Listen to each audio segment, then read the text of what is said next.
Psicoflix, episodio 289.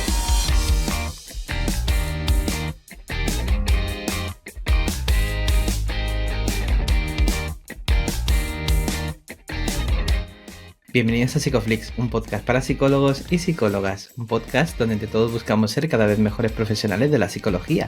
Aquí hablamos de todas las estrategias, técnicas y noticias de la psicología contemporánea, pero siempre con la evidencia científica que nos gusta defender. Hoy estamos emitiendo nuestro episodio número 289, en el que vamos a hablar de las críticas y los avances en la evidencia científica y los puentes entre la universidad y la clínica. Pero antes, recordaros que en psicoflix.com podéis registraros y acceder a la newsletter gratuita y enteraros de cuándo vamos a abrir las plazas en la suscripción. Bueno, bienvenidos al podcast, muchas gracias por estar aquí. Yo soy Ye. ¿Qué tal, Darío? ¿Cómo estás? Pensando, digo, bueno, el CTA este es poco armónico, como que ya Es verdad. se nos queda bonito. Que darle Vamos a una tener vuelta. que darle unas barras, aunque sea ChatGPT, que no lo ponga más legible. En fin, pues nada, lo dicho, que vayan a psicoflix.com. Si todo va bien, la web no se ha roto, porque se rompió durante un minuto el otro día y tuve que ir a arreglarlo ahí a las 8 de la mañana. Nada nuevo en mi vida. Os suscribís a la newsletter, mandamos novedades, hacemos eventos y también avisamos de la apertura de la suscripción. Y poco más, no me enrollo más porque hoy tenemos un episodio muy interesante, muy denso. Bueno, pues aquí ha habido bastantes jajas antes del episodio. Vamos a ver si se ríen tanto ahora, ¿eh? Ahora a ver si se someten a nuestras preguntas. ¿Quién tenemos por aquí hoy? Pues estamos muy contentos de tener a dos colegas por aquí. Tenemos aquí a Alejandro Román Masé, él es residente de Psicología Clínica en el Hospital Arnau de Vilanova, en Valencia. Es profesor y tutor en AMIR Psicología y vocal en ABAPIR. Y tenemos también a Cristian López, residente de Psicología Clínica en el Hospital Universitario de la Ribera, en Alcira, en Valencia. Es doctorando con la Universidad Jaume I de Castellón. Máster en Neuropsicología Clínica, máster sanitario, profesor en la Academia APIR y del máster en Clínica Infanto-Juvenil de AMIR y vocal en ABAPIR también, junto a Ale. Bienvenidos, chicos. Bienvenidos. Gracias. Bueno, venga, va, primera pregunta. ¿Cuántas horas dormís al día? De media. Suficiente, siempre. ¿Sí? Buah, pues yo te diría, y sin exagerar, pues entre 5 o 6 horas. Más o menos. Generosos, ¿eh? 5 o 6 horas. ¿Y Cristian, y tú? Yo duermo unas 6 horas. Es que me había pillado una mala época además porque justo lo hablaba con Ale, ¿no? Que estoy ahora de rotatorio en Madrid y para llegar al trabajo tardó más de una hora. Entonces me tengo que levantar, vamos, no ha salido el sol todavía. Madre mía. ¿Tenéis ocio entre semana? Se intenta, la verdad. Claro. Es que si buscamos ahí el Google Calendar tiene colores para todo. Y bien, pero sí, hay tiempo. Bueno, y pues contadnos un poquito cómo es vuestro día a día, para que la gente también sepa, ¿no? Dónde estáis metidos, porque tenéis unos muy buenos currículums, pero vuestras agendas también serán, a lo mejor son muy malas por tener demasiadas cosas en lo alto. Contadnos. Bueno, yo, por ejemplo, por la mañana la pasas en el hospital, ¿no? Ahora que, pues eso, estoy en un hospital de día, pues nada, de 8 a 3 estoy allí. La odisea de llegar al trabajo y volver del trabajo, y es verdad que ahora mismo estas las tardes las estoy aprovechando mucho para estudiar. Siempre suelo tener cosas que hacer, entonces siempre le estoy dedicando horas al doctorado, le estoy dedicando horas a PIR o al congreso, que la verdad es que la organización del Congreso de Valencia pues da faena, pero cuando no estoy haciendo eso pues intento estudiar. Entonces lo del tiempo libre de aquella manera me he apuntado a clases de bachata, no sé si eso Muy bien. cuenta, pero quitando eso, poco, la verdad, debería... Cuenta. Cuenta, claro que cuenta. No voy a contar mis intimidades aquí, Ale. Eso va después. Bueno, ¿y tú? ¿Y tú, Ale? Ale? Bueno, pues al final, como un poco en la línea de Cristian, ¿no? Por la mañana a los rotatorios, al Hospital Centro de Salud, estoy en una unidad de conductas adictivas aquí en un pueblo de Valencia. También por las tardes saco rato para PIR, para los alumnos, para preparar las clases y tal.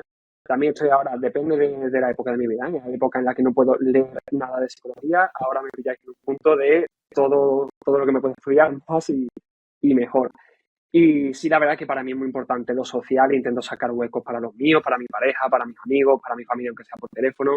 Intento, de lo que quito es de sueño, ese es un poco de lo que no me cuido, que debería, es un poco mi lastre. Intento también correr cuando puedo, intento ir al gimnasio desde hace, en fin, 2 días, o sea, no voy a mentir, yo 2 días en el gimnasio. Solo para el episodio, ¿no? 2 días, podría haber sido.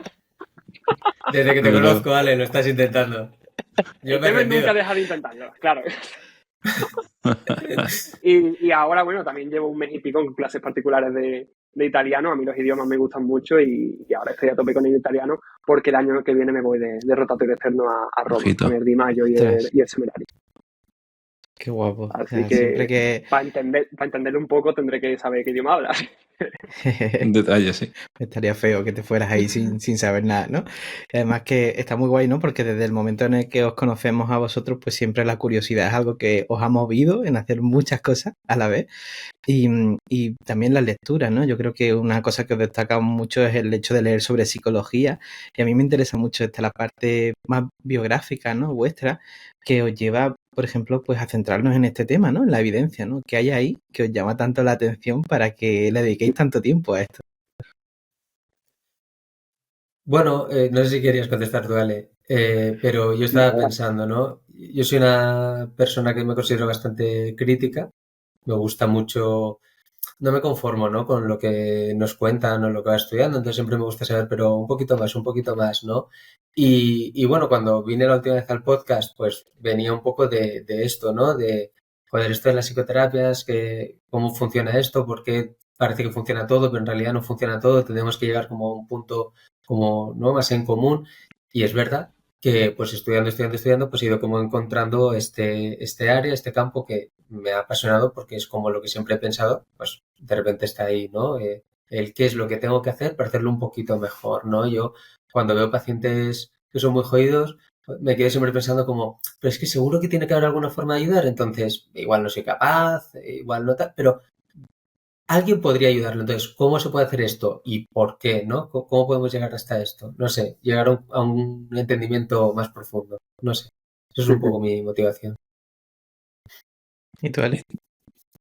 Antes de empezar, pido perdón porque estamos en fallas en Valencia y justo ahora está pasando una orquesta. No se oye nada. La cancelación de ruido de los AirPods tiran bien. No hay problema. Pues un poco en la misma línea de Cristian, de mi colega, pero siendo un poco parecido al revés. O sea, también a mí me gusta mucho acordarme de ese primer podcast que grabamos cuando hace 2 años y pico.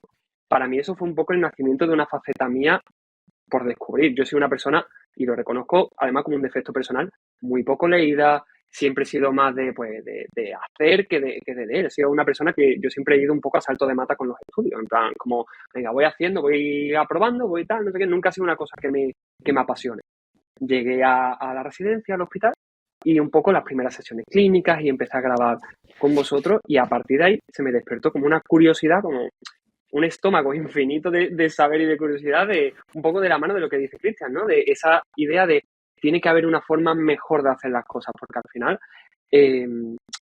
no sé, yo me quedo mucho con una frase que decía una compañera mía del hospital, una junta a la que le tengo mucho cariño, de que la psicología, además de ciencia, es arte. Y yo en ese momento, yo de verdad me considero una persona muy crítica. Y decía, no, que la frase hippie del día, no sé qué, arte hippie, no sé qué, en fin. Y han pasado los meses, han pasado los años y tal, y cada vez me doy más cuenta de que para mí, o al menos me lo tomo personal en ese momento, tiene razón. O sea, tiene esa parte de ciencia de hay una forma de hacer las cosas mejor que otra, eso es así, pero también tiene una parte de arte en el sentido de una parte creativa, una parte de que no hay, al igual que no hay 2 pacientes iguales, no hay 2 psicólogos o psicólogas iguales, no hay 2 psicoterapeutas que incluso haciendo la misma técnica, practicando la misma corriente, lo hagan de la misma forma. Hay muchos factores que influyen, ya lo iremos hablando, pero a mí ese toque de creatividad, ese toque personal de esta terapia es así porque aquí está mi sello y el de mi paciente, a mí eso es algo que me tiene totalmente enamorado. Y aunar esa parte creativa y esa parte de un buen hacer de las cosas, a mí eso me apasiona. Estaba pensando que, bueno, aquí en Psicoflix la gente seguramente sepan qué son los tratamientos basados en la evidencia. Pero seguramente no tengan claro cómo se hace eso de tener evidencia basada en la práctica. Sé qué metodología tenemos que tener en cuenta, sobre todo cuando no hay tiempo, no hay recursos, bueno, de ese tipo de cosas hablaremos luego, ¿no? Pero contadme, ¿de qué hablamos cuando hablamos de este tipo de cosas?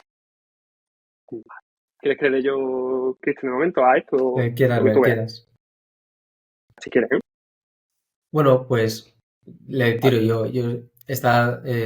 Yo pienso, ¿no? que son dos tipos de evidencia distintas y esto es un poco lo que necesitamos que tener como todos en cuenta, ¿no? Todos conocemos, como tú dices, Darío, estos tratamientos basados en la evidencia, guías que nos dicen, tratamientos que funcionan, ¿no? Muchos tratamientos muy distintos, con bases totalmente filosóficas distintas, funcionan para los mismos problemas. Y bueno, pues esto nos ha permitido tener como un mapa de por dónde tenemos que ir, ¿no?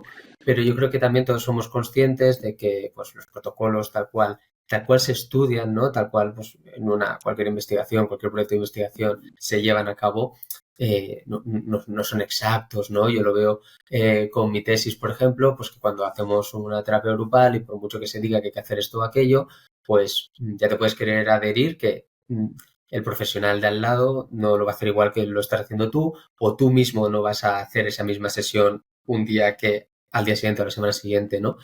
Entonces ahí hay una parte de sombra, ¿no? Del conocimiento que se está escapando, ¿no? Y aquí es donde entra un poco esta parte de evidencia basada en la práctica, que es, bueno, las cosas que hacemos acaban teniendo como un impacto y tenemos que intentar saber qué es lo que está ocurriendo aquí.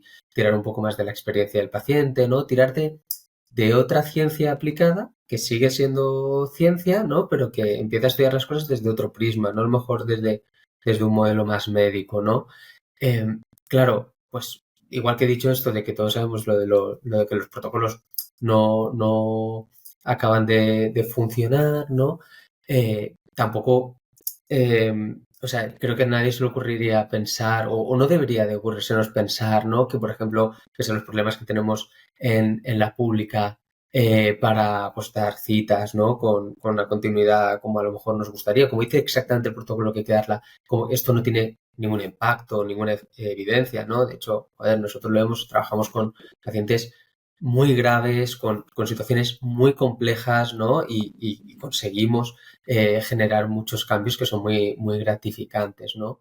Y por el contrario, tampoco podemos caer con esta evidencia basada en la práctica de que nuestro sentido común, lo que nos dice, ¿no? Nuestras sensaciones, ya nos marcan un poco lo que estamos haciendo está bien, ¿no? Tenemos que poder ser firmes, ¿no? Estrictos, tener un conocimiento, pues eso, riguroso de que lo que hacemos tiene un sentido, ¿no? De qué es exactamente lo que tenemos que hacer para generar estos cambios, para generar este impacto, más allá de la teoría de turno que explica un tratamiento concreto, porque esa teoría al final bueno, pues está basada pues, en hipótesis y te puede funcionar para trabajar, que es un poco lo que siempre decía, ¿no? De esta parte entre ciencia y tecnología, pues yo estoy aplicando una parte como más tecnológica que puede ser útil, pero no puedo olvidarme de lo que hay detrás, ¿no? ¿Qué es lo que está funcionando? Y ahí estaría esta parte de evidencia basada en la práctica. Sí, totalmente de acuerdo. A mí se me viene mucho ese yo estudiante, ¿no? Ese yo opositor o incluso las clases, ¿no? Aquí yo, Cristian, creo que va a estar de acuerdo conmigo, incluso puede poner hasta ejemplos en la academia, porque él da clase en tratamientos. Yo me imaginaba estudiando y, buah, cuando me venga en ese momento me gustaba mucho la patología obsesivo-compulsiva, ¿no? Y decía, buah, me va a venir un trastorno obsesivo-compulsivo y voy a aplicar una exposición con predicción de respuesta. Chulísimo, no sé qué guay. Vale, ¿y qué pasa? Cuando te llega ese paciente con síntomas obsesivo-compulsivos, tú haces una exposición con prevención de respuesta de libro, de manual, el paciente llega, te va a decir a la siguiente semana, al mes y pico, que es lo mínimo generalmente, y te dice, esto es igual o peor. Claro, ahí ya te planteas un poco de realmente qué estamos haciendo, o sea, hasta qué punto se vende que lo importante a lo mejor es como la eficacia de los trastornos, este tratamiento es mejor porque aquí pone, es que ya ni de los manuales de Fonseca, sino los manuales de Marino Pérez, ¿no? Cuando hablaba de E1, E2, etc. Eso es una cosa y eso es una cosa importante, lo que comenta Cristian, o sea, no podemos apartar esos trabajos basados o sea, trabajos basados en la evidencia. Pero sí es ver en el empírico, perdón, que me confundo con en ese trabajo basado empíricamente. Pero sí es verdad que al final esa evidencia basada en la práctica tiene ese componente que comentábamos, ¿no? Ese componente de, vale, esto es eficaz, pero no solo tiene que ser eficaz, tiene que ser efectivo en la práctica clínica, tiene que ser algo útil ahí donde trabajamos y en el medio donde trabajamos y en el medio del paciente. Ahora, súmale también esa parte de creatividad que comentábamos antes, ¿no? ¿Cuándo utilizar estas técnicas? No somos unos dispensadores de técnica, porque unos dispensadores de técnica metemos una inteligencia artificial y ya tenemos un psicólogo maravilloso. Pero no, lo bueno de la evidencia basada en la práctica es que además de la eficacia y además de la efectividad, cohete ha soltado aquí detrás, también le metemos la pericia del clínico, ese juicio en el cual yo sé como persona humana que soy y que conozco a mi paciente cuándo y cómo y a qué ritmo y a qué frecuencia y si el paciente puede soportar esa técnica o ese proceso terapéutico. También teniendo en cuenta en todo esto las preferencias y los valores del cliente, del usuario, del paciente. Al final, si yo le meto como, iba a decir una marrana, pero si le meto a fuerza una técnica que el paciente no puede soportar o no está de acuerdo en lo que sea, al final me estoy saltando un poco lo que hablamos de la zona de desarrollo terapéutico próximo, ¿no? Eso que vemos muchas veces también en evolutiva de hay que permitir que el paciente haga hasta donde puede llegar con guía. Eso es la terapia intrasesión. Ya después habrá que ver las tareas para casa, habrá que ver con qué recursos y contextos cuenta el paciente, pero no le podemos pedir a una persona más de lo que puede dar, pero ni a un paciente, ni a un terapeuta, ni a ninguna persona. Por eso yo creo que es muy importante la evidencia basada en la práctica, evidentemente sin desestimar lo que es el gran trabajo que se hace desde el mundo de la investigación con los tratamientos basados en el empírico. Me viene a la mente, ¿no? Una frase de Barry Duncan, ¿no? En el libro On Becoming a Better Therapist, ¿no? Que es un libro chulísimo y que va muy al hilo de lo que estamos hablando, y decía algo así como que la montaña de evidencia que hay al final tiene poco impacto en el entrenamiento del terapeuta, ¿no? ¿Qué crees que pasa ahí para que haya esa disociación entre ese mundo más clínico y ese mundo más investigador? Bueno, pues realmente que son dos mundos. Entonces, hacen falta establecer como ciertos puentes que nos conecten, ¿no?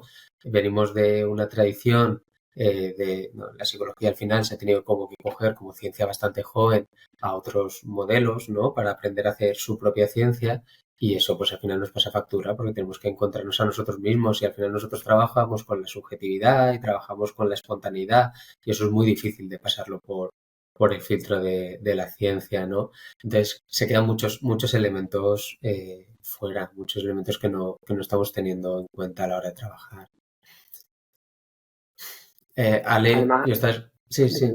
No, dale. No, que escuchando a Ale, claro, ha dicho muchas cosas que son muy importantes y que yo creo que hemos tardado mucho, pues, gente como Duncan, por ejemplo, ¿no? O aquí gente en España, ¿no? Como Alberto Jimeno, que para mí me ha abierto todo este mundo y que vosotros lo conocéis también muy bien. Joder, pues el poder empezar a ponerle nombre y investigación a este tipo de cosas tan espontáneas, ¿no? Que esto es un poco lo que se llama los factores de cambio, ¿no? Es decir, tú puedes trabajar desde el enfoque que tú quieras, ¿no? Que eso sería un poco cómo yo lo estoy haciendo, ¿no?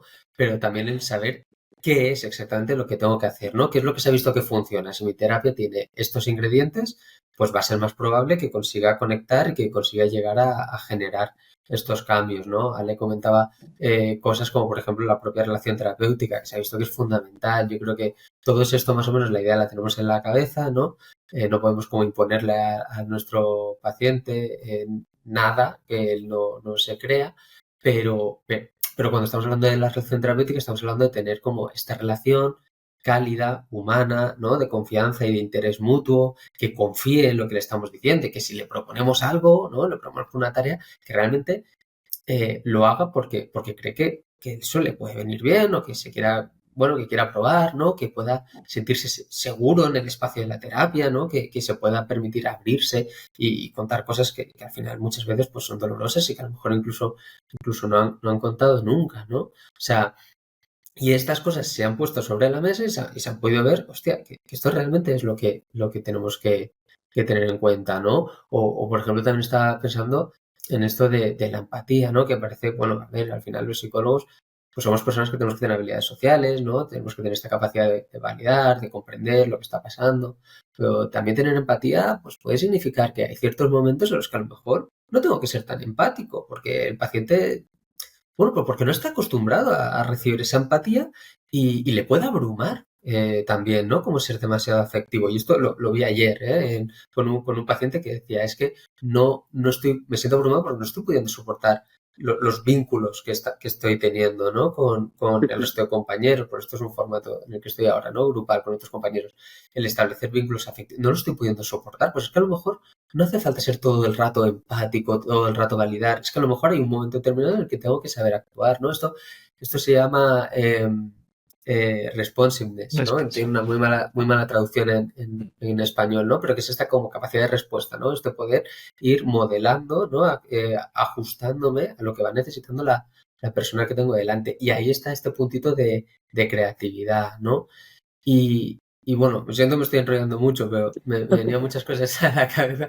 Y mira, me viene muy bien al pelo esto de estar enrollándome mucho, ¿no? Porque yo pensaba, vale, todo esto está muy bien, pero realmente Ale hablaba, ¿no? De esto de las preferencias, de esto de tener en cuenta al otro.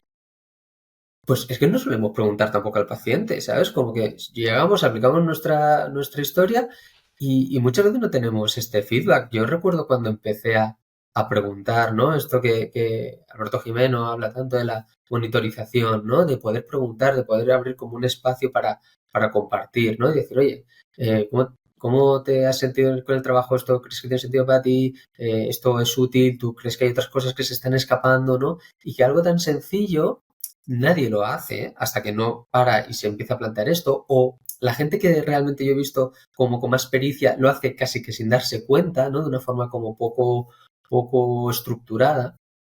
Y a mí me parece fundamental porque cuando yo he empezado a hacerlo, la sensación era que antes de hacer esto yo estaba ciego. Porque de repente yo me pensaba que estaba yendo súper bien con un paciente y el paciente no estaba teniendo la misma sensación. O yo pensaba que estaba yendo fatal y el paciente me decía, no, yo estoy súper encantado contigo. Y yo sentía que esto no estaba funcionando. Y poder abrir ese espacio y poder tener esa relación humana, ¿no? De una persona con otra persona, donde podemos hablar de cómo cada uno nos estamos sintiendo, donde puedo decir, igual me estoy enrollando y estoy diciendo muchas cosas y vosotros me podéis decir, pues sí, pues no, ¿no? Y se puede como reparar esto si hay que repararlo, o al menos saber yo cómo estoy interviniendo, pues me parece que es fundamental.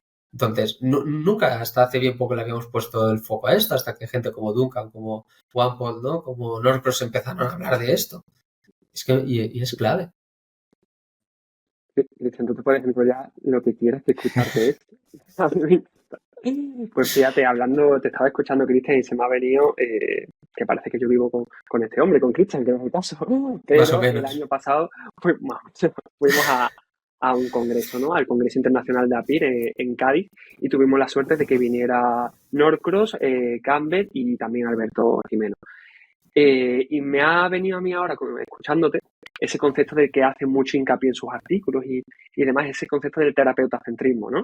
Ese terapeuta centrado en todo lo relacionado con lo que él depende, en lo que muchas veces, y aquí que nadie se salva, todos caemos, porque al final tenemos que aprender un poco. Yo creo que al final es algo que también se aprende con el tema de la pericia clínica, con la experiencia, vale, soy yo, pero soy yo con mi paciente, y yo con mi contexto, y yo con mi institución y todo. Y claro, es que todo esto también me ha venido un poco por Duncan, ¿no? Esa imagen de Duncan en su manual del tema de los factores influyentes, los factores y tal. Creo que hablaba, no me acuerdo ahora, de si era un 14, 16% lo que dependía del terapeuta, y el 84, 86% dependía por completo de factores extraterapéuticos, una varianza no explicada, es decir, la maldita vida del paciente y lo que haga el paciente con su vida. O sea, que nosotros somos una parte muy pequeña de la terapia, de la vida de los pacientes. Eso es algo que me intento repetir mucho.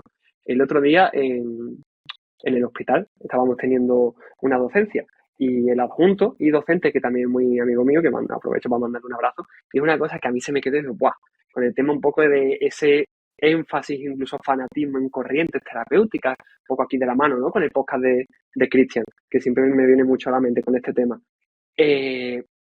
Dijo una frase que era como, vamos a ponernos un poco en el papel de un psicoterapeuta psicodinámico, por ejemplo, también podría decir cognitivo-conductual, pero en este ejemplo era psicodinámico. Y decía, vamos a, no sé, a plantear un poco, yo tengo mi hipótesis. ¿Qué pasa si el paciente no acepta mi hipótesis? El paciente está desarrollando mecanismos de defensa por los cuales no es capaz de aceptar mi hipótesis. ¿Qué pasa si el paciente acepta mi hipótesis? Pues que lo acepta, ¿vale? Y la pregunta es, ¿cuándo se equivoca el terapeuta? O sea, ¿en qué momento el terapeuta, si está realizando una hipótesis, cuándo se pone en duda? Si nosotros estamos hablando de que la psicología es ciencia, ¿en qué momento esa hipótesis es irrefutable y yo parto de la verdad absoluta y el paciente experto de su vida es el que se equivoca o el que no está preparado para ver su vida o el que sí o sí tiene que subyugarse a cualquier cosa que su terapeuta, yo o quien sea, diga? Y eso me evoca mucho a eso del terapeutacentrismo, ¿no? Ese, entre comillas, narcisismo del terapeuta en el cual yo sí o sí me lo voy a traducir todo para que tenga la razón y esto se lo voy a meter al paciente porque yo soy el experto, el profesional. Yo no tengo ni pajadera idea. Yo soy al final el terapeuta que le ha tocado con mi formación, mi pericia, la que es, pero juntos generamos un espacio de co-creación en el cual iremos viendo qué pasa trabajando juntos, yo con mis herramientas y él las suyas y el contexto que compartimos los dos y fuera de consulta.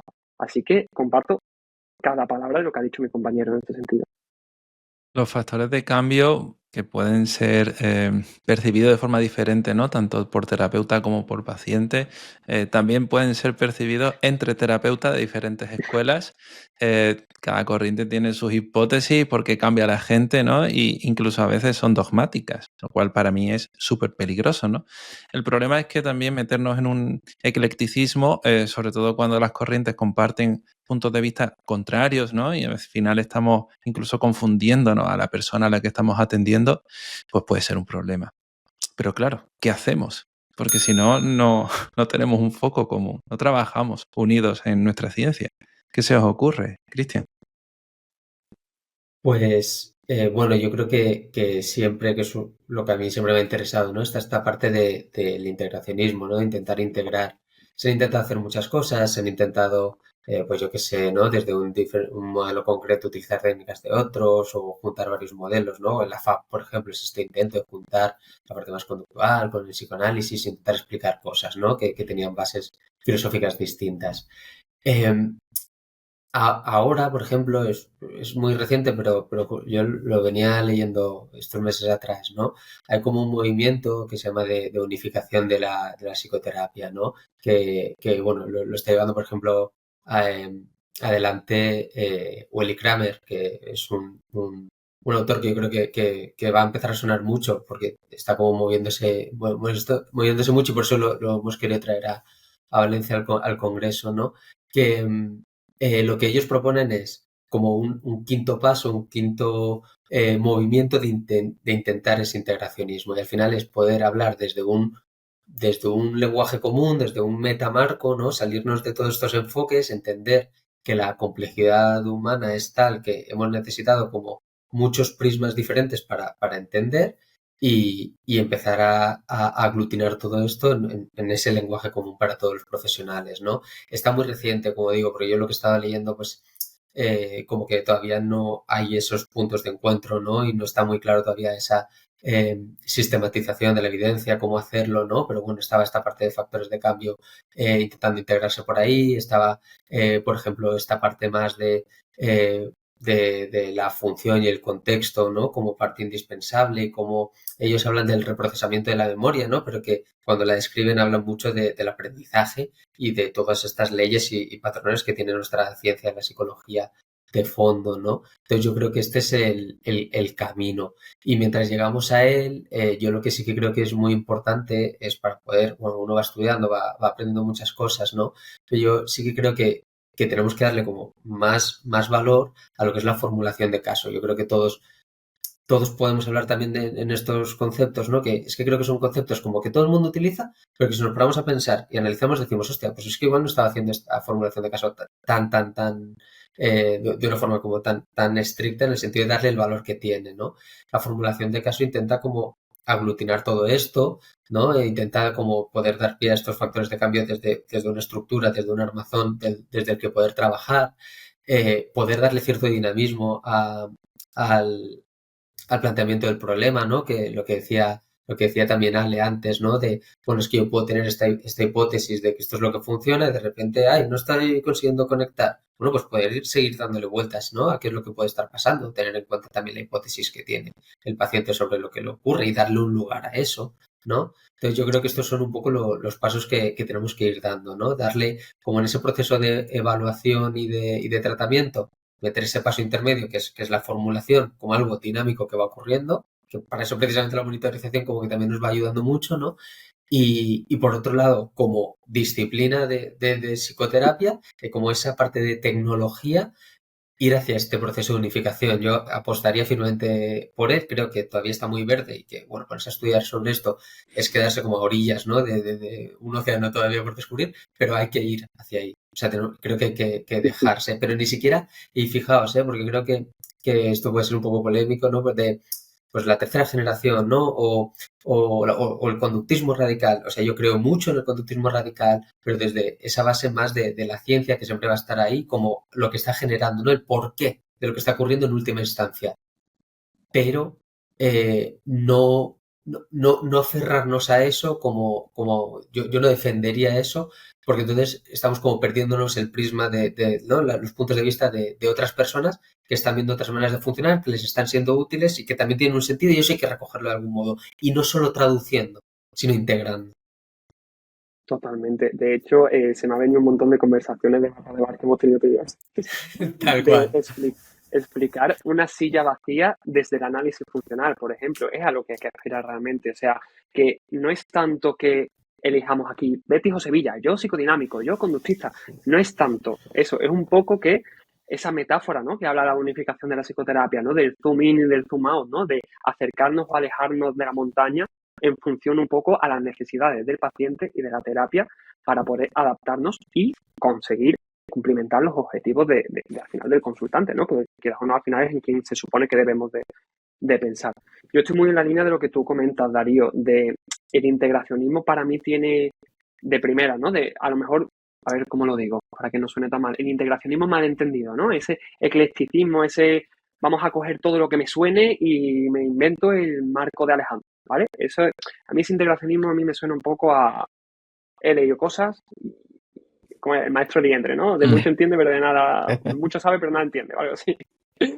Pues, fíjate, yo el otro día reflexionaba un poco, estaba estudiando IT, reflexionaba un poco, las cosas en las que yo reflexiono sobre el pájaro dodo. Que yo creo que es como una metáfora que yo creo que ha tenido, a ver cómo lo explico, que creo que le ha venido muy bien a cierto grupo del gremio, ¿sabes? Como el pájaro dodo dice que todos ganamos, pues podemos hacer lo que haga falta, desde donde haga falta, que todo vale y todo funciona. Y eso es muy peligroso. A mí me parece muy, muy peligroso porque es verdad que existe la metáfora del pájaro dodo, que se ha demostrado que desde las técnicas de TCC, lo psicodinámico, lo humanístico, se consiguen resultados al mínimo nivel de eficacia, ¿vale? Muy bien. Pero la realidad más actual, que dicen los artículos a día de hoy, de 2020 y pico en adelante, es que de los pacientes que van al sistema público de salud, creo que de España, estamos hablando de que se benefician de la terapia menos de un 50%, estamos hablando de un 30 y pico, 40%.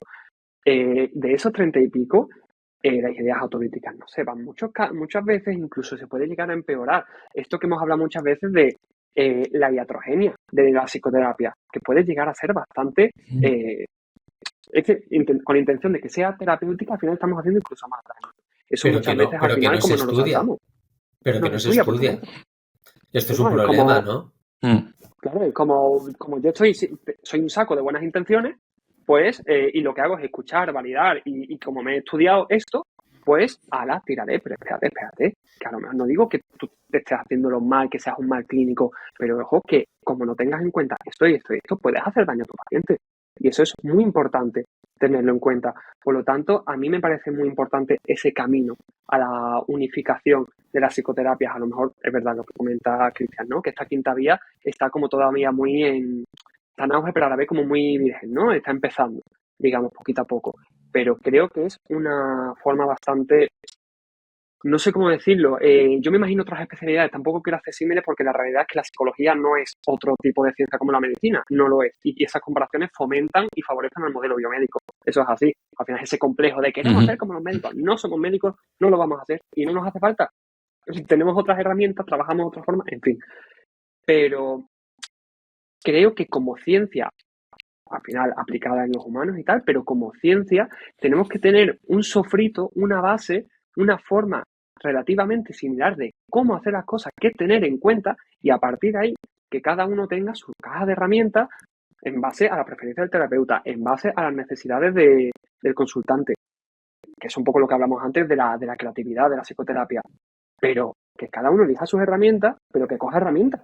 Que no me coja una flor, que no me coja un bocata, que no me, ¿sabe? Que sean cosas que tengan un sentido y que yo, con Cristian o con Pepito de los Palotes, yo sepa de qué está hablando en su idioma y en el mío, aunque sean diferentes. Porque somos psicólogos, en nuestro caso psicólogos clínicos, pero somos psicólogos y tenemos que compartir un idioma y poder entendernos, sobre todo en el beneficio del paciente, que al final es lo importante. Y muy al hilo de esto, ¿no? Cuando hablaba del beneficio del paciente, pienso mucho en un episodio que hicimos con Pablo Rodríguez, que hablamos de la no indicación del tratamiento, ¿no? Y muchas veces pues también podemos encontrar tres opciones, ¿no? De tratamiento. Podríamos encontrar la psicoterapia, la farmacoterapia y la no indicación de tratamiento, ¿no? Y muchas veces pienso también en ese marco de poder, amenaza y significado, que hablamos aquí también con Robert Polanco, y pienso en cómo podemos devolverle a la persona la agencia, la elección, ¿no? Porque muchas veces caemos en ese terapeutacentrismo del que tú hablabas antes también, Ale, y pienso que muchas veces dejamos a la persona desprotegida y no le explicamos qué estamos haciendo, ¿no? Cómo podemos devolver a la persona la simetría, ¿no? La interacción.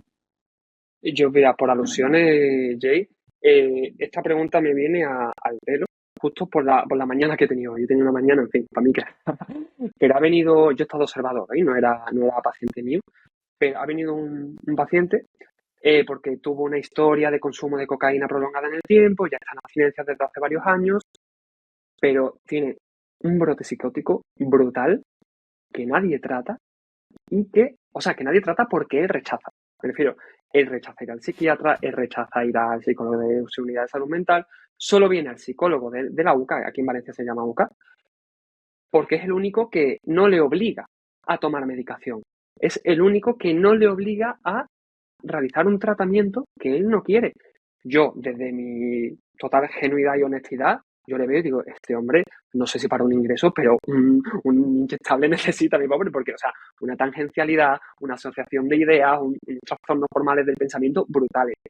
Pero es verdad que con su tangencialidad, con su pobreza en el contenido del habla y con toda su psicopatología, el tío con 47 años se está sacando una carrera. Que está más solo que la una, que necesita de verdad una medicación, le vendría increíble. Vale, pero el tío se está sacando una carrera. Ahora bien, a mí esto me genera mucho debate ético, pero si el paciente no quiere y está funcionando en base a sus preferencias y valores, ¿quién soy yo para obligarle a cogerle como si fuese un toro, un banderillazo y meterle una danzapina? O meterle un lo que sea. ¿Quién soy yo realmente? Un poco del hilo de lo que estabas comentando, Jay. Sí, yo estaba pensando, Ale, escuchándote, ¿no? Que es verdad que la ética está como bailando con eso, pero que tenemos que ver desde dónde nosotros también actuamos. Muchas veces trabajamos con los pacientes en base a la angustia que nos genera el propio malestar del paciente, ¿no? El paciente, Totalmente. a esa persona está sufriendo y tú sientes como esa necesidad de actuar. Y a veces en el actuar, pues que puedes hacer más daño que otra cosa. Pero no solo con una cuestión de medicación. Es verdad que bueno, esto yo lo he visto, por ejemplo, ¿no? Trabajando en urgencias, que te viene una persona angustiada y que muchas veces pues es muy necesario dar medicación, pero muchas veces es muy fácil para el psiquiatra, en este caso, dar medicación y olvidarse, ¿no? Y parecer como que está haciendo algo. O esto pasa en los médicos de familia, ¿no? Que están tan saturados de pacientes que cuando les viene alguien contando que lo están pasando mal, aunque sea pues por algo que tiene que ver con los problemas del día a día, con un sufrimiento normal, ¿no? Comprensible, le están dando ya una medicación que hace que la persona como que entienda que se tiene que curar. Y esto nosotros, los psicólogos, también lo provocamos, ¿no? Porque ahora de repente tenemos como este auge de la psicoterapia, que hemos pasado de no se puede hablar de salud mental a psicoterapia para todos, ¿no? Y esto también es un problema, porque al final estamos generando una sociedad en la que las personas lo que están entendiendo es que cuando tienen cualquier tipo de sufrimiento, de malestar, tienen que acudir a que alguien les ayude, se lo quiten de alguna manera, o bien con el fármaco, o bien con alguien, un ente, ¿no? Un profesional, que me va a decir qué es lo que tengo que hacer. Entonces, no es que no haya que hacer psicoterapia, igual que no es que no haya que dar fármacos, es que hay que hacer un uso responsable de esto por el impacto que también tiene. Hace poco, Fonseca y Susana Al-Jarabi han sacado un estudio donde estaban evaluando el impacto que tenía, ¿no? Como el trabajo preventivo en los colegios y generaba iatrogenia. Claro, los adolescentes de repente están teniendo como un mayor conocimiento de salud mental, que es fenomenal, pero al mismo tiempo hay una amplificación de su atención hacia sus propias sensaciones internas, una necesidad brutal de etiquetar cosas para poder entenderlas, porque no tienen la comprensión que podemos tener los profesionales y esa flexibilidad, y entonces empiezan como a moverse desde ahí, a adquirir como, bueno, pues como una disfuncionalidad muy grande que hace que, bueno, por muchos procesos, ¿vale? Es complejo, pero acaban habiendo un aumento de las autolesiones, ¿no? Una intolerancia a la frustración, una intolerancia al malestar, una necesidad de resolución rápida, ¿no? Esto un poco el efecto Netflix de pásame la publicidad ya, ¿no? Entonces, esto también es un problema y nosotros como profesionales tenemos que ser, pues a lo mejor conscientes de que, oye, quizá bien me viene una persona que ayer rompió con su pareja, pues quizá no es el momento de atenderla, por ejemplo, ¿no? O devolverle esto, ¿no? Devolverle una forma cuidadosa a esto, poder manejar como los tiempos, poder manejar ¿no? Tener esta flexibilidad y transmitir esta flexibilidad, no volvernos, no generar dependencia en el paciente de nosotros como profesionales, que pueda seguir compartiendo con su núcleo, con su contexto social, que pueda seguir compartiendo con ellos sus angustias, porque a veces, y esto a mí me ha pasado, yendo a terapia, no me apetecía contarle a mi familia o a mi pareja cómo yo me sentía de mal, porque ya tenía una persona a la que se lo contaba que además iba a responder como de una forma como más validante, ¿no? Más terapéutica. Entonces, ¿para qué lo voy a hablar con mi entorno? Ya, pero es que si todos empezamos a tener un psicólogo, pues igual el entorno se olvida de cómo hay que contener, ¿no? O cómo hay que regular las emociones. Entonces yo creo que tenemos que ser como, pues de nuevo, como muy críticos, ¿no? Muy reflexivos y ir colocando las cosas en su lugar para no caer en nuestras propias trampas y morir de éxito con este boom de la psicoterapia. Totalmente, Cristian. Además es que un poco como lo que decía Jay, ¿no? El podcast del título de Pablo Rodríguez, iba un poco de la mano de todo esto que estamos hablando, ¿no? La patologización de la vida cotidiana, de la vida diaria. ¿Cuántas interconsultas has tenido tú, Cristian, en unidad de salud mental? ¿Cuántas de chico de 20 y pico años rompe con su pareja y llora en consulta? Autoportioxetina.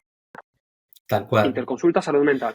¿Y cuántas diciéndole personas? que no puede, perdón, estamos diciéndole que esa persona, por llorar, ¿por qué? Porque sufre, porque le ha dejado su pareja, necesita un antidepresivo.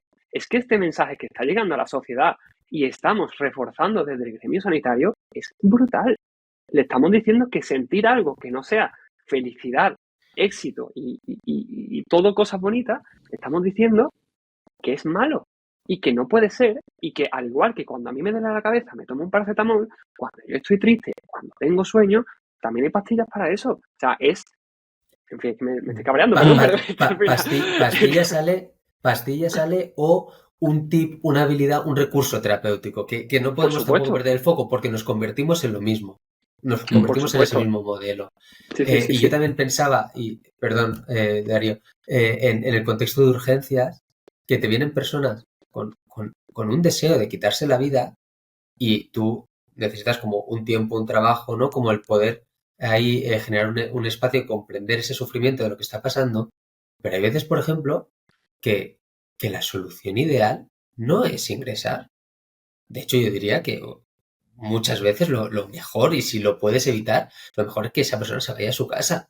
Claro, en un contexto de protección y de cuidado, ¿no? Pues que tenga una familia dispuesta a contener y capaz de contener, ¿no? Que ese nivel de angustia por el que acude a urgencias haya bajado, ¿no? Y se haya podido recoger todo esto. Pero el paciente muchas veces no entiende esto, ¿no? Como, pues si he venido porque me quería quitar la vida, ¿cómo no se me ingresa? Bueno, esto por ejemplo lo dijo hace poco en un tuit Miguel Guerrero, ¿no? Que habla tanto de suicidio, de, oye, vamos a poner cada uno, vamos a tener cuidado con los mensajes que nosotros mandamos y vamos a tener que educar a la población en que lo mejor no siempre es la institución hospitalaria o el tratamiento, ¿no? Farmacológico, psicoterapéutico.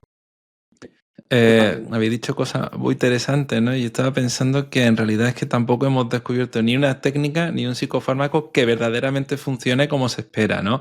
Y pienso en lo que está pasando con Ozempic, que está funcionando, ¿no? Y todo lo que está pasando a nivel social. En Estados Unidos, las métricas están siendo muy locas y esto da para muchísimo debate, pero no quiero abrir ese debate hoy, sino más bien el debate distópico, ¿no? En el que, por lo que fuera, no creo que fuese posible, ¿no? Pero por lo que fuera, se descubriera una forma, una medicación, psicofármaco, que efectivamente funcionara. Pero claro, quitándole la agencia del cambio a la persona. Claro. A mí, en una conferencia de Eduardo Fonseca, dijo una frase que a mí se me quedó mucho, ya no tanto en terapia, que también, sino para mí mismo, a uso personal en la vida diaria, y es que el malestar y el sufrimiento genera cambio. Si a mí me dan una pastilla, a mí me dan una inyección, a mí me dan lo que sea, pues no sé, de que me cure de todos los males, pues yo qué sé, a mí esto me genera un debate, ¿eh? Estoy pensando en voz alta, me genera el debate de, oye, si de verdad eso me lo quita, pues hay una parte de mí que pues fíjate, ¿vale? Pero ¿dónde está el aprendizaje? ¿Dónde está ese proceso de, pues yo no sé, es que tampoco le veo un sentido realmente a que a problemas soluciones farmacológicas o a problemas soluciones técnicas terapéuticas? Al final yo creo que muchos malestares van de la mano del aprendizaje y del proceso que es la misma vida. Por lo tanto, yo creo que es una cosa que no es tanto aprender, o sea, técnicas para no tener malestar, sino aprender técnicas o simplemente aprender a gestionar o a aceptar que la vida no es perfecta, que la vida tiene cosas que gestionamos mejor, peor, cosas buenas, cosas malas, pero un poco ese espacio para poder aprender a gestionar ese tipo de cosas. Félix Inchausti, en su nuevo libro de Sufrimiento y Cambio en Psicoterapia, que por cierto me está encantando, no sé si es un poco ilegal hacer aquí publicidad, no es publicidad. No, nada, menos de Félix, ¿sabes? Encantado de... Es un pedazo de libro, la verdad es que me está encantando. Hace como un planteamiento metateórico, un poco de la mano de lo que estamos hablando Cristian y yo, de la unificación de la terapia, de una búsqueda, yo no diría utópica, una búsqueda de un metamarco, de un metamodelo, de cómo hacer las cosas, y habla como una especie de jerarquía de, no sabría decirte si de necesidades o de estadios en dirección al cambio, ¿no? Y muchas veces cuando un paciente va a consulta nos centran, vale, me viene un paciente con esto y esto de síntomas, pues yo ya estoy pensando, venga, va, pues le voy a exponer, vamos a hablar, le voy a validar, vale, pero lo que dice esto, ¿realmente este paciente está, por ejemplo, en una fase para regular sus emociones? ¿Tiene un contexto, un apoyo, una contención para que ese paciente sea capaz de, ya no regular, sino reconocer sus propias emociones? ¿Es capaz de pensar y hablar sobre ello? Esa capacidad metacognitiva de la que tanto se habla a día de hoy. Esta fase del cambio habla primero, tiene que haber una fase de seguridad, lo que comenta Cristian. ¿Es más seguro que ingrese el paciente realmente? O sea, no a corto plazo, sino vamos a pensar en ese paciente al alta. ¿Cuántos estudios hablan de que el mayor factor de riesgo para el suicidio consumado es el alta del hospital? Muchísimo. O sea, hay mucha evidencia de eso, pero no se tiene en cuenta. Al final, lo que hablaba otra vez mi compañero, esa angustia del terapeuta.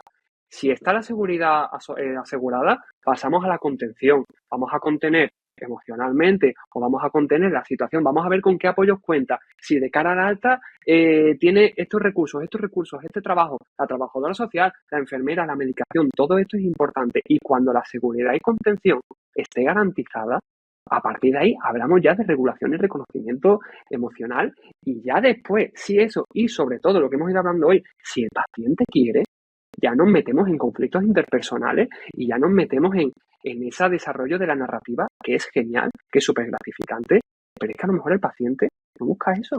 Y estamos Me lo aquí has quitado de pensando la en boca, Ale. objetivos. A lo mejor estamos pensando en los objetivos que quiere el paciente, pero a lo mejor no nos hemos parado a clarificar que esos objetivos no están siendo compartidos. Y estoy yo aquí con mis bajas mentales de vamos a cambiarle la vida, vamos a darle un self súper bonito a esta persona, pero es que esta persona a lo mejor lo único que quiere es poder montarse en el ascensor para subir a su casa porque vive en un séptimo y le da fobia a los ascensores. Y a lo mejor nos tenemos que quedar justo ahí. Pues que a lo mejor tenemos que mirarlo por otro lado. No sé qué vas a decir, Cristian, perdón. No, que es que me lo has quitado, o sea, lo tenía como en la cabeza para empezar, o sea, conforme has empezado a hablar, yo también he pensado en el libro de Félix, ¿no? Y contesta muy bien la pregunta de Darío de el sufrimiento como el elemento que nos dice vamos a generar un cambio, ¿no? Sin sufrimiento no hay cambio, decía Darío, pero si algo realmente funcionara, ¿no? ¿Qué ocurriría? Y yo me he preguntado, ¿pero funcionar en qué? ¿En reducir síntomas? ¿No? O sea, porque a mí me viene, o sea, hay estudios, por ejemplo, con pacientes con episodios psicóticos, ¿no? Que se han aplicado, bueno, pues fármacos y algunos, pues, han desaparecido las alucinaciones, ¿no? Las ideas más delirantes. Han pasado 20 años y tenían peor calidad de vida que gente que no había sido medicada, por ejemplo. Pero a lo mejor esta gente que no seguía medicada seguía teniendo delirios y alucinaciones, pero con más calidad de vida. Entonces, ¿qué ha pasado? ¿No? Entonces, ¿en qué estamos poniendo exactamente el foco, no? Y hay un poco todo lo que estaba diciendo Ale. Yo recuerdo una tabla de Félix, que además vino a Valencia de hacernos una formación y es que lo explicaba súper bien, ¿no? Que dice, pues mira, el fármaco o las técnicas de regulación emocional, pues actúan sobre el síntoma, actúan sobre esta capacidad de regulación emocional, pero hay otros niveles, hay otros planos, ¿no? Pues un fármaco o una técnica no va a ayudarnos a construir una narrativa que estructure un poquito más mi identidad, ¿no? Mi capacidad. Esto, por ejemplo, es muy de Fab también, ¿no? Cómo yo construyo una identidad, cómo yo soy capaz de tener como cada vez más capacidad de introspección, de comprensión de quién soy, ¿no? Y qué es lo que me gusta, qué es lo que me apetece, hacia dónde voy, ¿no? O sea, como que hay diferentes niveles de trabajo. O lo de la metacognición que decía Ale. Ostras, es que a lo mejor estamos intentando hacer trabajos, que esto yo creo que me recuerda mucho, aunque yo de esto no sé demasiado, lo de la terapia por niveles, ¿no? Pero es que a lo mejor estamos intentando hacer trabajos con pacientes que ahora mismo no tienen capacidad para ello. Tanto ahora mismo, ¿no? Porque no son capaces, por ejemplo, de identificar sus propias emociones y nosotros le queremos hacer ver que esas emociones van a cambiar a lo largo del tiempo. Pues es que a lo mejor esto no es capaz de comprenderlo, siquiera. Y nosotros estamos como estampándonos contra una pared porque no está en ese nivel. O directamente dentro de la propia sesión. Es que a lo mejor esta persona se va angustiando y yo tengo que desescalar, contener esa angustia antes de poder seguir reflexionando, porque si no, no va a entender nada, ¿no? O sea que en realidad esto no es una dirección lineal hacia el cambio, ¿no? Sino como que es un plano con muchísimas direcciones, hacia arriba, hacia abajo, hacia la izquierda y hacia la derecha, en lo que nos movemos, ¿no? O sea que, bueno, no sé, es muy complejo. Y hace un poco a modo de guinda de lo que estás comentando, también a colación de lo que hemos dicho al principio, o sea, lo importante, lo fácil que sería y a la vez complejo que es cumplir todo esto con una formulación de casos hecha lo mejor posible, lo más correctamente, y una monitorización del proceso. Vamos a juntos co-construir qué es lo que queremos y cómo, y vamos a lo largo del proceso terapéutico ver si lo estamos consiguiendo, ver si yo como terapeuta me estoy equivocando y ver si tus necesidades a lo largo del proceso han cambiado porque eres tan persona como yo y la vida es dinámica, es dinamismo puro y duro y por lo tanto tenemos que ir, vale, yo pensaba esto, tú me he equivocado en lo que tú piensas, vale, ahora bien, pasando sesiones, vamos por aquí, me he ido, te has ido, han cambiado las necesidades, bien, mal, seguimos, actualizamos. Y eso en mi humilde opinión, yo creo que eso es realmente la psicoterapia, ese baile entre terapeuta y paciente en busca de clarificar esos objetivos y cumplirlos lo mejor posible, porque al final, la vida no siempre se va a cumplir todos los objetivos por completo, pero acercarnos lo máximo posible a esa cumplimentación de objetivos. Bueno, nos gusta escucharos aquí en Psicoflix hablando de todo esto porque va muy en sintonía de lo que nosotros también pensamos, ¿no? Sobre la psicología y la psicoterapia. Y mucho de esto dimos unas pinceladas el año pasado en el congreso de Ampir con Margarita Laviana, con Laura Armesto y Andrés Caballo. Hicimos un episodio especial, ¿no? De trastorno mental grave donde abordábamos mucho mucho del contenido que hemos tratado hoy, y este año pues vamos a tener la suerte de repetir también en el Congreso. Y me gustaría que aprovecharais estos 5 minutillos finales para hablarnos de este Congreso, de qué se van a encontrar las personas que acudan y dónde pueden apuntarse. Jolín, Jai, pues la verdad es que es muy guay. A mí me gustó mucho teneros y me gusta mucho que volváis. Me encanta poder tener estos espacios para poder reflexionar, compartir, ¿no? Porque sin un otro, pues no podemos reflexionar nosotros, ¿no? Nosotros solos, pues acabamos delirando. Eh, y bueno, De vez en cuando no está mal, ¿eh? no, bueno, no está mal. Bueno, sobre el Congreso, ¿no? La verdad es que lo estamos diseñando con muchísimo cariño, ¿no? Este año será en Valencia, es del 22 al 24 de mayo, eh, el Congreso de AMPIR, ¿no? De la Sociedad Española de Psicología Clínica. Nosotros le llamamos que es la fiesta de la psicología clínica, porque, bueno, nos acabamos reuniendo ahí más de 1000 personas, y, bueno, es que lo visteis el año pasado, ¿no? Yo creo que es muy guay. Me encanta que venga a nuestra ciudad. Y este año la temática a mí me encanta porque es un poco esta que estábamos hablando. Lo que intentamos es tender estos puentes, ¿no? Que el título va un poco por ahí, entre el conocimiento más de universidad, más reglado, de datos, de teoría, ¿no? Y la experiencia práctica con la que se encuentran los psicólogos clínicos de toda España y de otras partes del mundo, ¿no? Que también viene algún autor pues de Suiza, viene de Finlandia Seikula, por ejemplo, ¿no? Viene de Estados Unidos Bardwell, que es psicooncólogo. Y bueno, pues es un congreso en el que hemos intentado como aglutinar todos los prismas. Entonces, creo que es muy guay que puede acogerse a todos los intereses de todas las personas.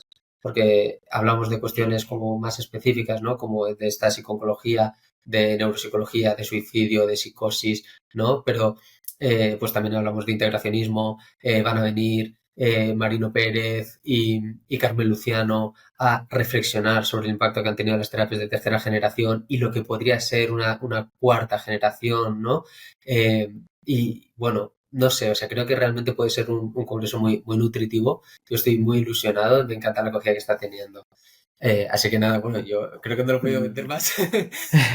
Está en la web, ¿no? de Ampere es donde lo pueden ver. Podemos dejar también el enlace.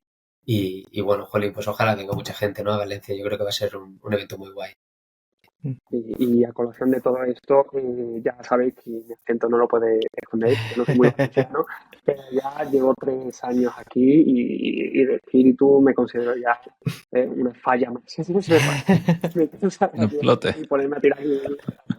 No, pero en serio, yo soy muy sevillano, yo soy muy andaluz, pero a mí como me ha acogido esta ciudad me hace plantearme dónde yo quiero pasar el resto de mi vida. Eso lo hemos hablado muchas veces, Cristian y yo.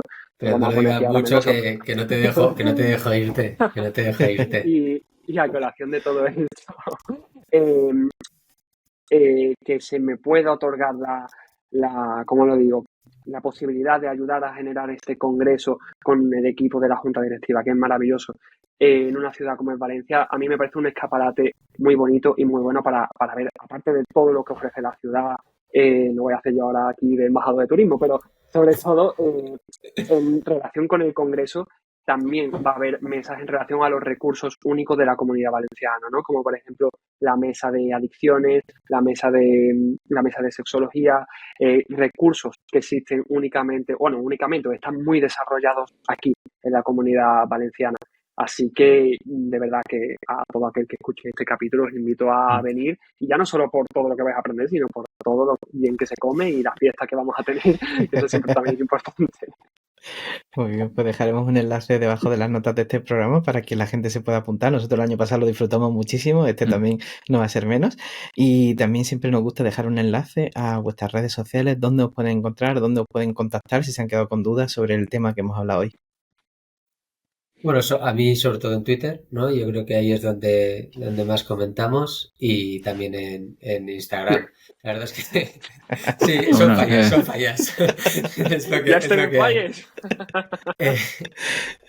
No me acuerdo muy bien de la dirección de mis dos cuentas porque es distinto, así que bueno, les dejaré por ahí, no te preocupes. y ya está. Pero os quería decir, antes de perder el turno de palabra, Jolín, que de verdad, Darío y Jay, os quiero agradecer mucho lo fácil que lo habéis hecho para para participar en el congreso, porque surgió la oportunidad, bueno, no en el último momento porque ya quedaban como muchos meses, ¿no? Pero para desarrollarlo, pero surgió la oportunidad, lo quisimos hacer, quisimos invitar al grupo de trabajo de discapacidad que creíamos que necesitaba voz y no había recursos para poder invitarlos y gracias a vosotros esto se va a poder hacer. Y, jolín, es que da gusto poder trabajar, poder colaborar con gente que lo hace tan fácil. Así que yo os quería dar las gracias porque de verdad, chapo, me encanta trabajar con vosotros. Muchas gracias. Muchas gracias, Cristian. Me uno a ese agradecimiento. Al final es la sensación constante de trabajar con amigos, ¿no? Porque al final yo también tengo colegas, pero yo al final es la sensación esa de comodidad y facilidad de, bueno, no vamos a sacar la grabación de lo que estábamos hablando antes del capítulo. Ahí la tengo. No.